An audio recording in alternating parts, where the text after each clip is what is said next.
ডিমডিমাটের তত্ত্ব করবে। চলো শুরু করি। চিংড়ি মাছগুলো বেটে নেব। এবার গোলমরিচ, নুন, লেবু, একটু রসুন বাটা দিয়ে মাখিয়ে নেবে। ময়দা কম পাবে, সামান্য খাবার সোডা, একটু বাটা, নুন, গোলমরিচ গুঁড়ো দিয়ে ভালো করে পেস্ট তৈরি করে নে। জল কিন্তু বুড়ে দেবে।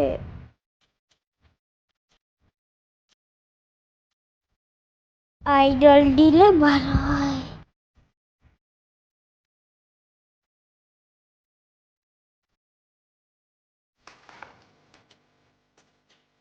রেডি আমার ব্যাটার। এবার কড়াইতে তেল গরম করে একে ছেড়ে নিই।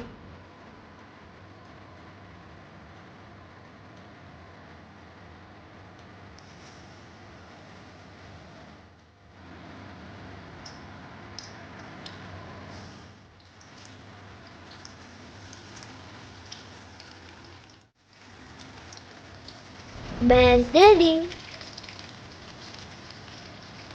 সবজি খাবো আমি কি ম্যাডাম? লাইক করতে ভুলো না, শেয়ারটাও করে দিও।